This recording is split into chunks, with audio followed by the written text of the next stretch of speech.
Hello students, welcome to Gyanjyoti coaching centre. Gyanjyoti coaching সেন্টারের পক্ষ থেকে তোমাদের সকলকে জানাই স্বাগত। তো স্টুডেন্টস, আজকে আমি যে বিষয় নিয়ে তোমাদের সামনে চলে এসেছি তা হলো অরিজিন হোমল্যান্ড অফ গুপ্তাস বা গুপ্তদের আদি বাসস্থান সম্পর্কে। তো আলোচনা শুরু করার পূর্বে তোমাদের একটা ছোট্ট ইনফরমেশন দিয়ে রাখি যে তোমরা যারা আমাদের সাথে অনলাইনে যুক্ত হতে চাইছো কিংবা নোটসপত্র পেতে চাইছো, তারা উপরের এই দুটো নাম্বারের মধ্যে যে কোনো একটিতে আমাদের সাথে যোগাযোগ করতে পারো। চলো আর দেরি না করে আমরা আজকের আলোচনা শুরু করি। তো আজকের আলোচনার বিষয় হলো অরিজিন হোমল্যান্ড অফ গুপ্তাস বা গুপ্তদের আদি বাসস্থান সম্পর্কে। তো এক্ষেত্রে বলা যায় যে মৌর্য সাম্রাজ্যের মতো গুপ্ত সাম্রাজ্য বৃহৎ না হলেও কিন্তু মৌর্য সাম্রাজ্যের মতো গুপ্ত সাম্রাজ্য ছিল দীর্ঘমেয়াদী। সুতরাং ভারতের ইতিহাসে মৌর্য সাম্রাজ্যের পর গুপ্ত সাম্রাজ্যের গুরুত্ব অপরিসীম।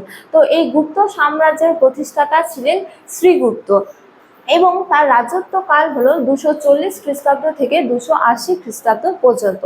তো এই যে গুপ্ত সাম্রাজ্য বা গুপ্ত সাম্রাজ্যের যে রাজারা রয়েছে বা বলা যায় যে গুপ্তদের যে আদি বাসস্থান রয়েছে তা নিয়ে ঐতিহাসিকরা একমত নন, অর্থাৎ বিভিন্ন ঐতিহাসিক বিভিন্ন মতামত পোষণ করেছেন।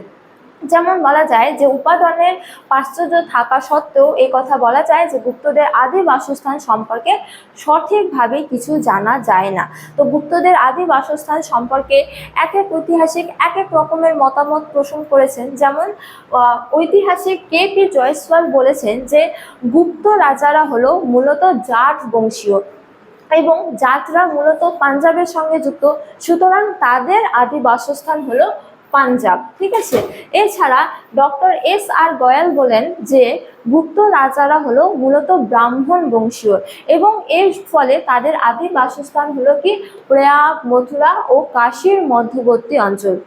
আবার ডি.সি. গাঙ্গুলি বলেন যে গুপ্তদের আদি বাসস্থান হলো বাংলাদেশের মুর্শিদাবাদ অঞ্চল। এছাড়া কোনো কোনো ঐতিহাসিক বলেন যে গুপ্তদের আদি বাসস্থান হলো বাংলায়, আবার কোনো কোনো ঐতিহাসিক বলেন যে গুপ্তদের আদি বাসস্থান হলো মগধে। সুতরাং আমরা দেখতে পারি যে গুপ্তদের আদি বাসস্থান সম্পর্কে একাধিক মতবাদ প্রবর্তিত হয়েছে। তো এই মতবাদগুলির মধ্যে আরেকটি গুরুত্বপূর্ণ মতবাদ হলো গুপ্তদের আদি বাসস্থান হলো সারনাথ তথা উত্তরপ্রদেশের পূর্ব অঞ্চল। এবং যে ঐতিহাসিকরা এই মতবাদকে সমর্থন করেছেন তারা বিভিন্ন যুক্তি বা প্রমাণ দিয়েছেন। যেমন তারা বলেছেন যে গুপ্ত সাম্রাজ্যের একাধিক শিলালিপি উত্তরপ্রদেশে আবিষ্কৃত হয়েছে। এছাড়া গুপ্তদের একাধিক মুদ্রাও কিন্তু উত্তরপ্রদেশে আবিষ্কৃত হয়েছে। সুতরাং গুপ্তদের আদি বাসস্থান হলো উত্তরপ্রদেশ।